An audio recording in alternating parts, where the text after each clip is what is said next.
RDC est une et indivisible. Et la population et tout le monde, c'est qu'il faut tout arrêter pour faire face à cette situation.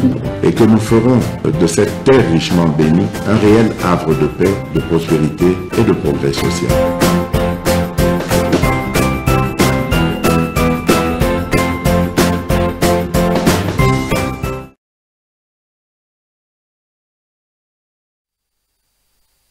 Beauté, merci. Bozali Ebele, Bozolanda MKBZ officiel, Bozali Ebele, Bozali Kokomela Biso, Nambandaka, Namoni Nambandaka, Bokomelinga Mingi. Katumbi Azakona, alobi éducation na ye, ya Italie to ya Zambie, nazoye bate pour faire plus sa précision. Malobi azana éducation, moko il kisakake ye a koki compromettre makambote ou ya koki kosalate. Dans l'Équateur, liberté d'expression, même les étrangers, même les djingarés, même les Italiens, tout le monde, Bapodi Congo, Bakoki ko respirer cette ère il y a démocratie. Alors, quand il était gouverneur, il avait promis qu'il y a Kokomi Sakatanga Johannesburg. Voilà une éducation. Les gens se jouent avec nous. Voilà une éducation. Une éducation, c'est là qui vient. Donc, je peux vous dire, sans mâcher les mots, que le lenge makambo ezokende penza biente ezokende mabe makasi mabe makasi bon kini je makambo kende balira makambo ke biente c'est Facebook je n'avais pas société il a disparu apparemment je comprends absolument rien mais il a au moins disparu. Alors, il a réuni les gens na mbanda kakuna, lobi azan éducation moko pour permettre que vraiment ceux qui a korosela les kambote akoki ko le bangote. Mais pour na bato ba fréquenta katanga namoni kutu ata masuka namoni quand même moi tant mukewe ya sali ata moi ya mabeza mingi. Mais si vous regardez le temps qu'il a fait, Ndenga komisi katanga ozui komisi côté na bango wana na tout le temps que Katumbi a fait en pliant que le grand Katanga mais koyoka ye kolobake na Équateur que ye atalaka na biti ya soki akoyiko sala de kambote akola kate ezale distraction mais okomona que dans tout ça ils ont toujours besoin de positionnement personnel. Comme Bango Basiba Yebike, Congolais, au Kokikoya et pas na Bango, au Zobi Bango, au Salitou, et cause très grave. Il a parlé d'un problème il y a na Équateur, Makamboazo Kosaka Batukeye, à Kokipe Équateur et cause la bien. C'est quelqu'un qui est un génie. À Kosala Yasali na Katanga. Mais je me souviens, na Katanga, que même Kobeta brique, elle a brique na Lupang, ya pekisa. Ti na Katanga, les gens qui na Lubumbashi, le Babeta ka brique te. Batigelango l'État. Na Lupang, na yomo Kobeta brique te. Il faut qu'on somba brique. Mais ce qui m'étonne, c'est que tu vas bosser les makambo de soi. On a été à Zoganga, makambo ya sécurité, oh, tout ça. Vous constaterez que ce qui Rwanda a bomi, les Congolais a kosola kate. Yé kanda na yezana ba pharmacie. Bon, c'est vérité à Wazalendo, non? Bemba a sali banquette, Jean-Pierre. Alors, il a constaté, après vérification, que c'est Kagame qui a monté des groupes que lui appelle les Wazalendo. Donc, même à tel moment que Salama Kikuna, et cela qui n'a monté de toutes pièces qu'il y a des traîtres de Congolais à l'interne. En suivant interview à Museveni, Ndenga Kizaki Kabila, et vous comprendrez qu'il y a un complot contre la République. Et même à lobby, que Bawazalendo Bozokawana, il y a des faux Wazalendo créés par Kagame avec le groupe, les faux groupes Wazalendo qui ont été créés. L'objectif, c'est de donner au Katumbi et les autres crédits. Il y a Baloukalolé à propager parce qu'ils ont besoin de cadavres. Vous voyez? Mais ça, c'est bien qu'il est dit. Mais au commun, à chaque fois que Makambo les autres Salema, des Congolais qui parfois ne comprennent pas le jeu que ces ennemis de la République Bazo Sala, Bazal peut accompagner, c'est regrettable. Bissomo Kotoza, victime, il y a propre Makamona, Bissomo Tozo Sal, Bissomo Koba Congolais, on dirait, Tozo Linga Toka Bambo Kango, na Banguna ya Congo, Basala o Balingi, alors que Bissomo a devoir, je dis bien devoir, il y a combattre la Mboka na Bissomo. On a même suspendu le gouverneur, on n'a pas suspendu le gouverneur militaire. Il a été rappelé à Kinshasa pour auditionner Balandela Makambu, mais il n'a pas été rappelé. Il y a des choses que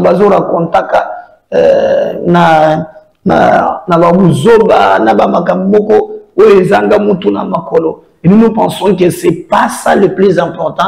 Le plus important, c'est comment nous nous maintenons debout pour nous transformer le cannabis et non pas couper sa opportunité na ba paya, ba ko sakane la biso. Et là, azali ko peindre tableau moko noir, il y a pour la sauveur. Si le plan sécuritaire, ba o ba yebi katanga tende ba koloba. Mais makambu ya bakata katanga. Ce qu'on appelle le triangle de la mort, c'est quand il était gouverneur. D'ailleurs, quand on lui a remplacé par Kazembe, gouverneur, Kazembe, nous avons vu, moi j'étais à Lubumbashi, au Legina Bel-Air, Simawana,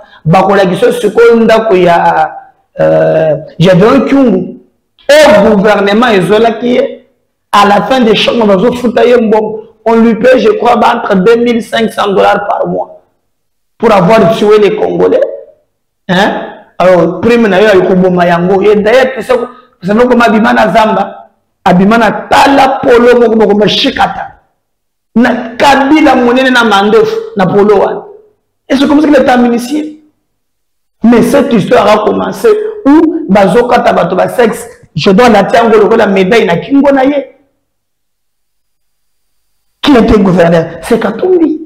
Non, arrêtez quand même de venir distraire les gens. On parle aujourd'hui, il est à Zobo Saba école, à Zo Salabo. Mais disons-nous quand même les sources, il y a Mbongoana que vous avez eu. Il y a quand même sources, il y a Mbongoana Yozoki, et ces sources, il y a Mbongoana Dengeni. C'est pas aussi normal que tout le monde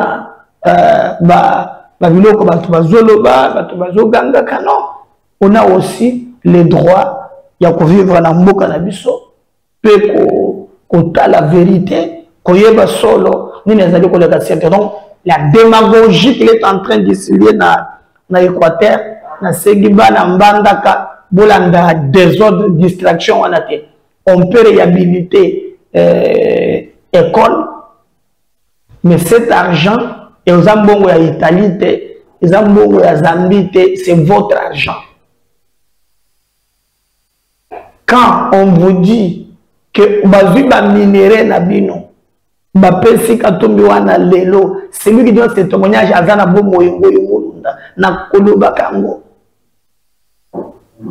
Carré bazu, carré minier bazu, le bac na 100 000, l'objet te Kango 1 milliard. On a pillé votre argent. On a détruit vos mines. C'est votre pays, le pays de vos ancêtres. Ne vous laissez pas manipuler par ces petits cadeaux. Non, au contraire, battez-vous pour défendre votre pays. Il n'y a pas de prix na honneur, il n'y a pas de prix na dignité. Donc, distraction, c'est un faux débat. ne suivez pas biloko ya pamba. Oyo za namoni pe na vie na biso moko azawada oyo si atekeli est parti. Bien na biso ndundu boronge. Dia teka na est parti. Bien comme interfédéral à Grand Équateur. Parce que vous comprenez, interfédéral il y a Grand Équateur. Ça passe donc alors lui pense que il a comme côté salam. Mais mobali ya batu ya mama mida. Éviter la caméra, il va gagner ni king. Amenez-moi ce soir. Il est passé le moussala. Contrairement na Oyo, Katumbi Aloubé. Caméra pense que Tshisekedi a fait quelque chose. Oui. Caméra pense que Tshisekedi a fait quelque chose. Entre autres, maintenant, à commune moussala, il y a réalisation. Parce que boyebi ke simaya kotala nini wana bokomona angor nde azala ngole wala facha zola taba chemise oyo ye pa zongeli yango mwana mwa kingi sakana na yezi awa zo benda na pepele ana problème ya mutu te obo sa jitete. Alors wana par exemple na ko tikela bino nde bokolanda.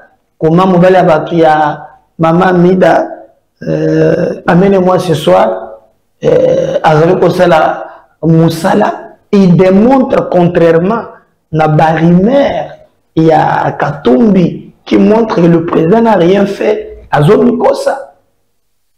Moi je pense que ce qui m'ont tombé que nous ce salami à Kossi, mais dire que Félix n'a rien fait, ils ont démagogie.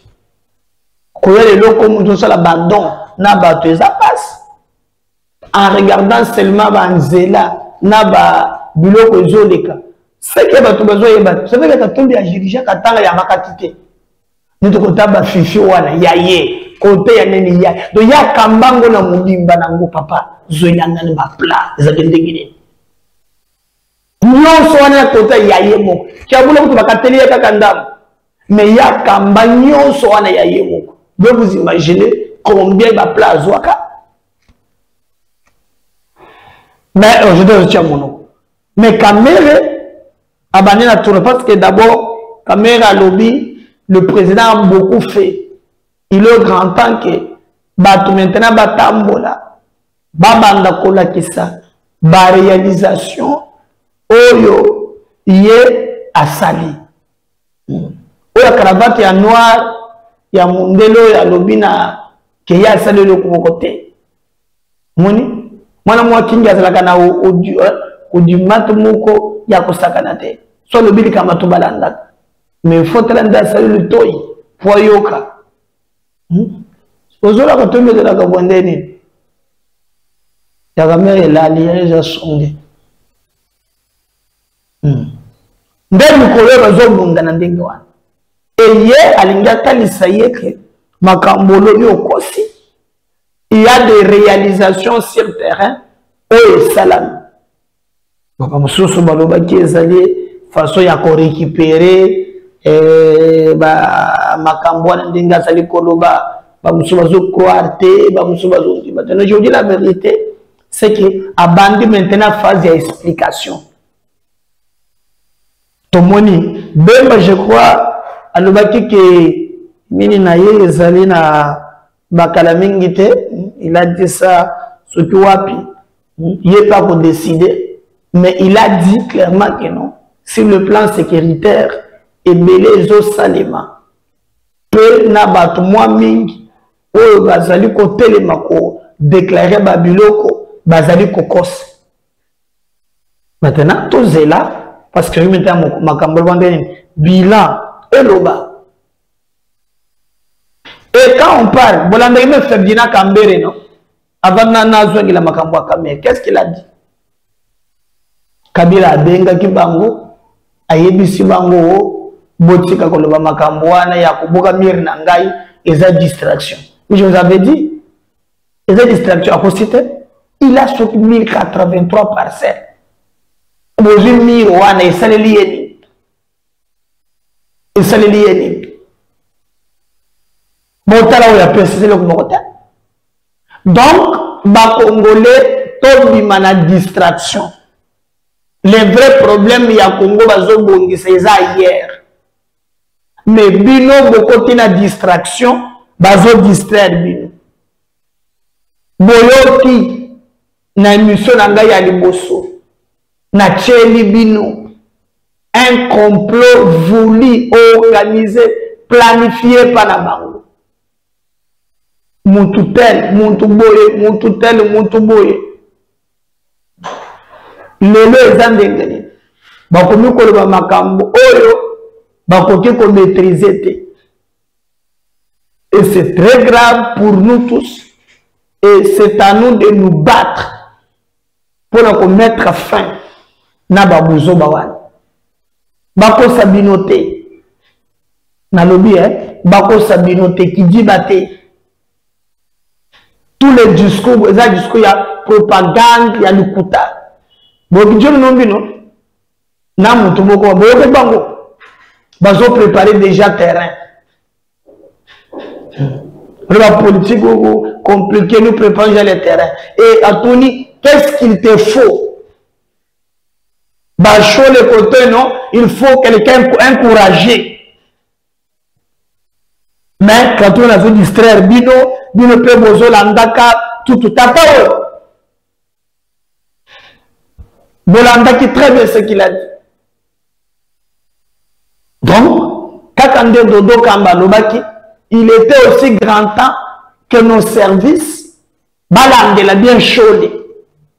Le débat n'est pas na distraction, mais la Kabatouana, il y a Kolinga ko distraire, non. Le débat, c'est ce qui se fait sur le terrain. Toujours le canine, toujours Salani, ni les autres éléments, bref. Et c'est ça le vrai challenge. Ou juste se lancer pour nous défendre en Mboka na biso. Bapaya bako télébiso. Bapaya balingi bazo biso Mboka. Le discours, la propagande que ce monsieur est en train d'amener, ils ont distraire bino en entratant dans la coulisse. Bango moko bazo préparer quelque chose. J'ai révélé Mikolo Bakambomi Badek. Bomona qui n'a pas de martyrs. Tu gagné 2-0. Mais bato na boko la kisango po ils ont un esprit de violence na kati. Botala comment bato ba continue na terrain ba panza bilo tu gagné 2-0 bato na ba uti wapi. Mon boulot est justifié na nini. Allez-y comprendre que bazala qui préparé pour ba wo baba bakota ba yemba nzembo ndeba mesana alors ba moni que ça n'a pas tenu et le schéma il y a déstabilisation et tu vas mettre en place. Heureusement que 2 jours avant, j'avais parlé ma Makambouya Sport. Je savais. Et vous avez vu les retombées. Ils ont blagué. Ils ont blagué. Et les gens qui ne sont pas ouverts, et Talibango. Vous avez quand même raté le contraire. Je vais vous laisser suivre Bolanda, comment il explique. Contrairement à Oyamundele Makambouazali Koloba. Mais lui explique quand même. Ndenge makambo etamboli, ndenge makambo sur terrain et surtout bato bazolo bakelo ko salamité bazala malhonnête. Là c'est chez lui aussi dit Kivu bota la réalisation et là il parle même d'un 2e mandat où il s'engage président de la République Azwa sans qu'aucun par les dos de la cuillère TV et radio tête. Si je parle le même langage, dans la technique, on sait ça, on va revenir juste après. La petite villa là-bas qui nous accueille, mais regardez tout ça. Ça sera le tarmac avec là, au niveau, on peut regarder vite au niveau de... Là, ils sont voilà, la piste là, était à Londres. Mais ce n'est pas une question humaine. Tout ceci était déjà prévu dans des programmes de campagne quand nous avons commencé avec le président politique. Après la Nairobi, vous savez que les coups d'envoi ont été donnés à Goma. Et ensuite à Bukavu, nous nous avions dit à ce moment-là, on va allonger cette piste. Le président Félix va le faire, on l'avait dit. Et voilà. C'est une réalité, il faut en parler, il faut que les gens en parlent. Et quand on va dresser l'aérogare ici, on n'aura plus besoin d'aller chez les voisins pour aller en Europe. Ça deviendra une fois que le président va le faire, un aéroport international. Voilà, regardez-moi ça. On n'en parle pas. Toute la piste est refaite. C'est tout simplement pourquoi. Donc quand les gens disent on n'a rien fait, mais comme la population est élevée à Bukavu, si personne n'en parle, regardez, on va dire allonger la piste. Regardez-moi ça, moderniser et allonger. Regardez. C'est incroyable, avant atterrir ici c'était danger. Attention. C'était un danger. Voilà, nous avons vu l'essentiel. Oh, c'est bon. Nous avons vu l'essentiel, c'est comme ça. On va voir même un petit avion qui est en train de décoller là-bas. C'est ça que nous voulons. En tout cas, merci, comme on dit, merci Fatih. Au nom de la population de Sidi, je vous dis merci. Ça, vraiment, c'est quelque chose de merveilleux, d'extraordinaire. Et c'est comme ça, la formule que vous avez adoptée, de travailler en silence, je crois que le mois de rompre le silence est arrivé. Je me pour moi de votre réélection, de rompre le silence, puisque les gens vont commencer à proposer des mensonges. Il faut des petites œuvres inutiles chez eux. Ils ne savent pas qu'il y a quelqu'un qui travaille pour toute la République. Et c'est ça que nous avons construit par la grâce de Dieu.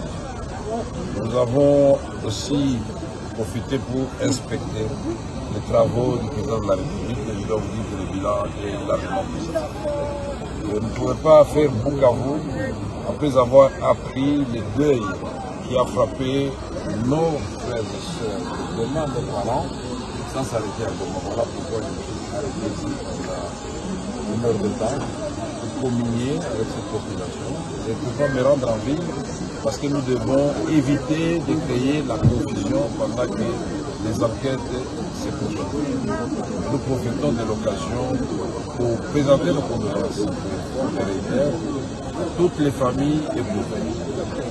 Nous présentons les condoléances aussi à la famille de Pierre Aïbayo, parce que notre grand notable vient de nous quitter, à mon petit frère l'ancien gouverneur d'ici Kivu, Léon Sandler, qui est mort aussi hier. Nous avons finalement beaucoup de morts, mais je voudrais encourager le gouvernement et l'état-major général, l'auditorat militaire, d'abord dans les mesures d'entreprise, pour sanctionner, ensuite les encourager à aller jusqu'au bout. C'est le moment et l'occasion de demander à la population de demeurer calme pour laisser la justice militaire faire son travail, laisser le gouvernement faire son travail. Il ne faut pas qu'on confonde quelques bavures avec l'action de toute l'armée. Ça n'a rien à voir avec toute l'armée. Les contrevenants aux règles de l'ordre public ont été sanctionnés, d'autres enquêtes seront découvertes ici. La population de Nord Kivu et du Kivu en général, c'est que nous le portons dans notre... Cette population, c'est aussi que ce n'est pas le moment de division entre communautés. Je trouve que c'est de l'amour entre communautés. Ce n'est pas aussi le moment où les civils, nous qui voulons libérer notre pays, nous a donné à critiquer notre population. Nous devons éviter ça. Puisqu'un royaume divisé, fragilisé est appelé à disparaître. Le Congo ne disparaîtra pas. C'est pourquoi j'exhorte vous, mes frères, je vous aime beaucoup. Continuez à soutenir notre armée, continuez à soutenir l'action du président de la République et il m'a chargé encore une fois de plus de vous présenter ce qu'on devrait. Voilà, Wana Molandi Mwana Mwakingi, il a parlé de la réalisation. Mais l'élection peut ça mutema passe parce que na moni matata mponyo mapon akenda kiko tika candidature na ye on peut na elenge moko Constant Mutamba mais muntu akeko tika candidature komi ya koyembele zembo muyibi eske ya za muyibi ya détournaka yango muyibi pour on sera en français. Je me souviens même un jour tango Luzolo Bambi a l'obakike Mbongo zoli moi 15 milliards de dollars chaque année. Il y a le mec en France, le bilan coûte à collage de recettes. Alors, si vous avez besoin de en tout cas, il y a un niveau, il y a la Cour constitutionnelle, pas à parmi Batu Aliboso, Bakenda Kotika, dossier na bango, na magistrature suprême. Alors, comme moi, c'est la présidente de la République, Congolais va décider sur son sort. Martin Fayulu le biga zoki ndokotika.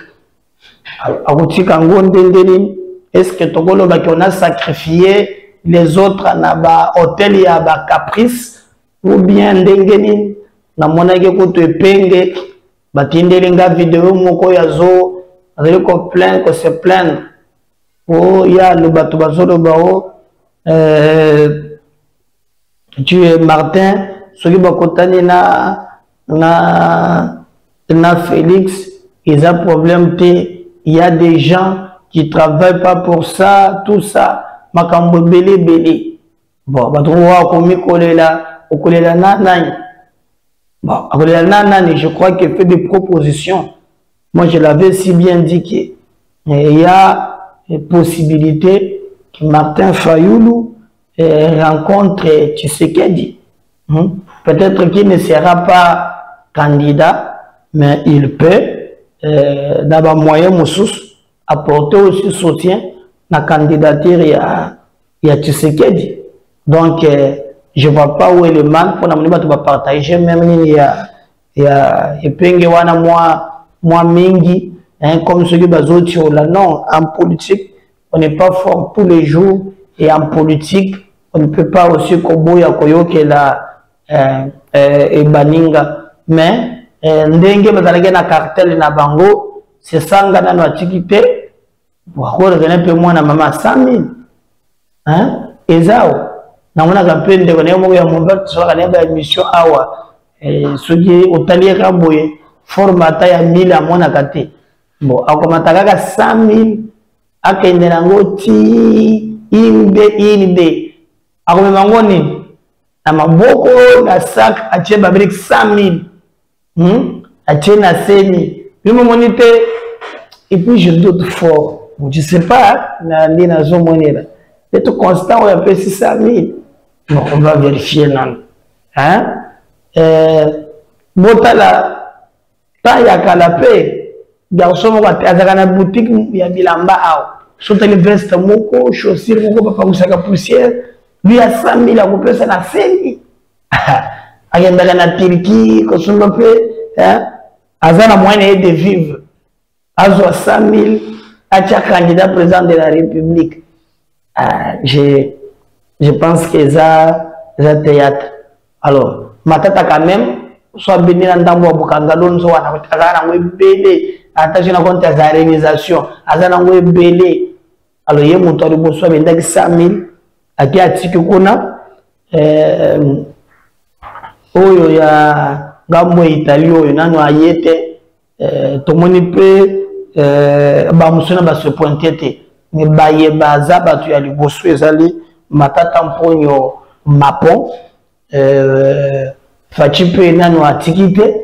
Je crois que à cause la babongisa dossier naye bagende koteka na niveau ya seni pote totala makambo ndenge ezalaki menangambo mususu kokoma ya matata na Cour constitutionnelle ezalaki facile pour na yete pour babilenge moko bazalaki wana makambo mbongo oyo sokusela mukolo nini o moyibi yayibaka te connaître le collage des recettes dans le cadre de troïka stratégique ou bien détournement na ndenge ya taux d'inflation.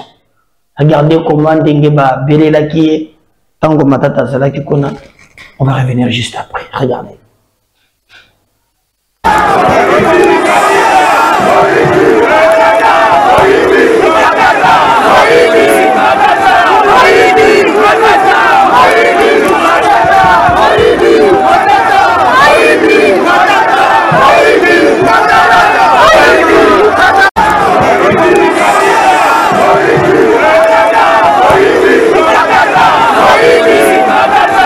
Haïti,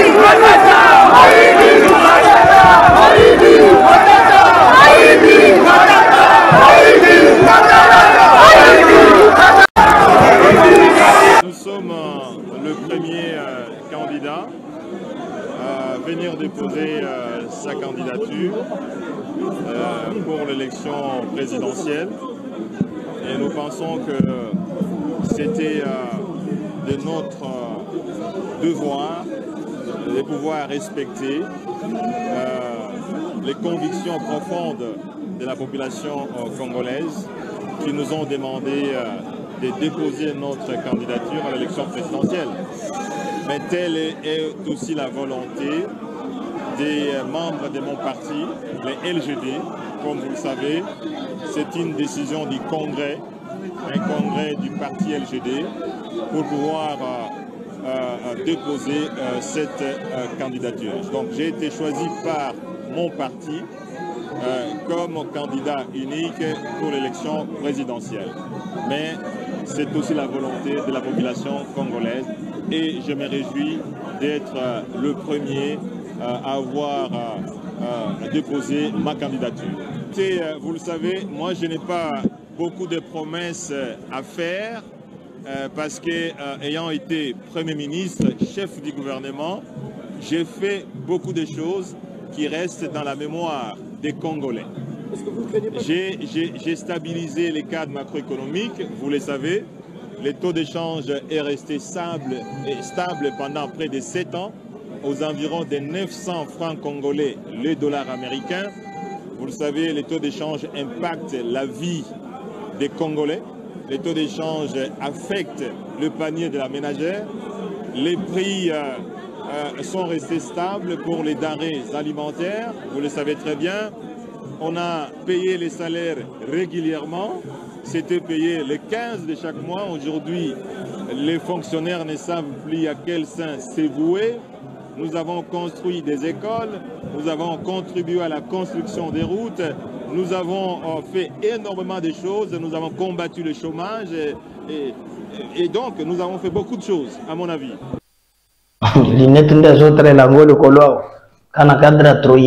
Mais mususu pe azalaki constant motambe le bisa candidat a bakangi bala moko Rwanda bakangi Kagame boyoka revient juste après.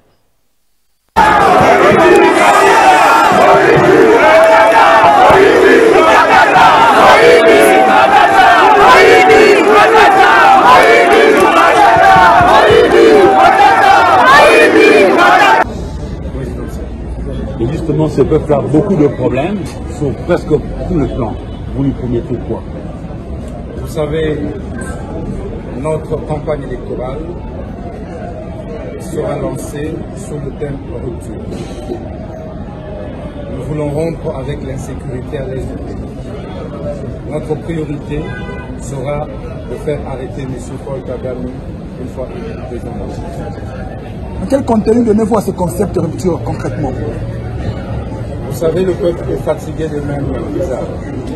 Le peuple est fatigué de même esprit. Le peuple est fatigué de même projet.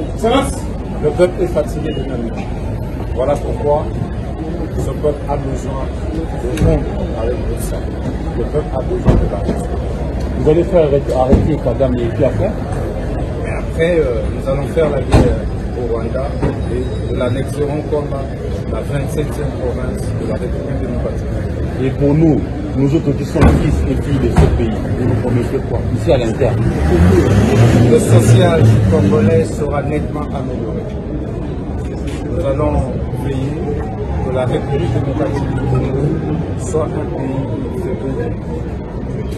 Nous allons mettre en place un parquet économique spécial qui aura pour mission de traquer tous les délinquants économiques et financiers. Nous veillerons donc à la mobilisation et maximisation des recettes dans les secteurs miniers, où nous mettrons en place un parquet minier qui s'occupera de tracer toute la production minière en République démocratique. Bon vent à vous. Afin que voilà, il y a des candidats à Kangelebisora Kagame Angope de Bangope Sila. Et le moko Botuna Kingai, oui, à Salaka na CNSS. Kaza Jean Kuna na CNSS. Donc, Oyo Finga, Oyo, parce que c'est vidéo extrait naïe. Owan, il y a les nettoiles. Azan Jean na CNSS. Alors, Ndé a se livré qui n'a pas il n'a pas respecté le code déontologique d'un agent public. Hein? Donc, il a révoqué. Alors, de révocation, Ndé sali qui est ma révocation, aya abanda ko senga ba pardon, sinon pas na niveau ya CNSS bibidu no azali susute. Abimaki na matali kobukanda ko ya Kabila. Alors balabalo ba fongolaki abimaki afingi président mais azanja ya CNSS c'est ainsi que balandeli aza révoqué. Il n'a pas respecté le code de déontologie à Bango ba cadre. Et regardez un peu comment elle est là qui si on va revenir juste après pour chuter avec notre émission. Nous sommes là avec la moto en direct du GLM. Même au GLM, tu es à Bits Moko. Tu sais que tu vas te faire ça, on ne peut pas nous intimider. On ne peut pas nous intimider. On ne peut pas nous intimider.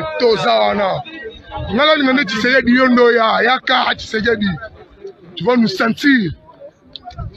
Faux président.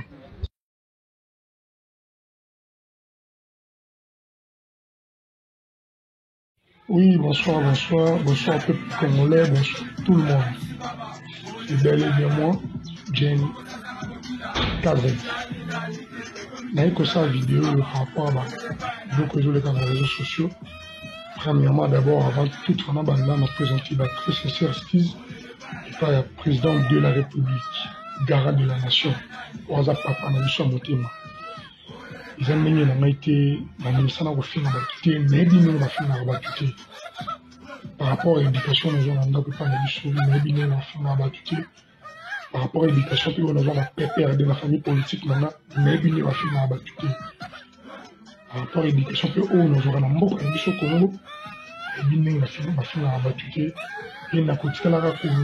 la Congo, et nous par rapport aux réseaux sociaux, nous avons se justifier, nous avons présenté des excuses. Et pas ya Ouazali Mignon Nabiso Yamboka, qui est garant de la nation, qui est le président de la République, Ouaza Papa Nabiso. Nous avons présenté des très sincères excuses. Nous avons suivi les commandations de profiter de la ciment. Non, je suis venu présenter mes très sincères excuses et pas papa. Aza mwana na yo, place ma bezali papa obwaka mwana te ko bengana mwana te ko buma mwana te. Tout naza mwana. Amoni ozo le kalika na réseaux sociaux na ko sala traitement na batuté. Azo ezolo ba mabité ya mwana bina yo pesa na senga beskizi ya makasi. Et pas ya papa na ngai, le président de la République démocratique du Congo. Merci beaucoup, papa.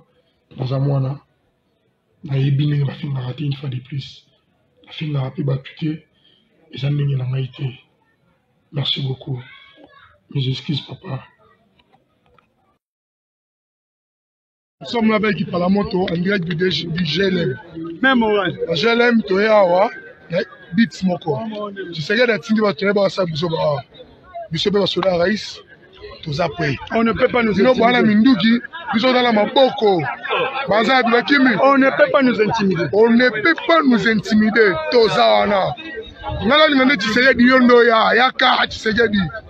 Tu vas nous sentir.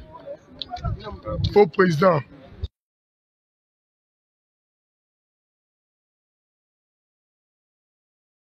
Oui, bonsoir, peuple congolais, bonsoir tout le monde. C'est bel et bien moi, Jenny Kazé. J'ai écouté sa vidéo par rapport à beaucoup de gens dans les réseaux sociaux. Premièrement, d'abord, avant tout, on a présenté la très sincère excuse par le président de la République, garant de la L'Ongen de Koyadoulé, Batambo la Gama passe. N'oubliez pas de vous abonner. Surtout, de partager les liens. Si le Seigneur ne revenait pas dans les sous.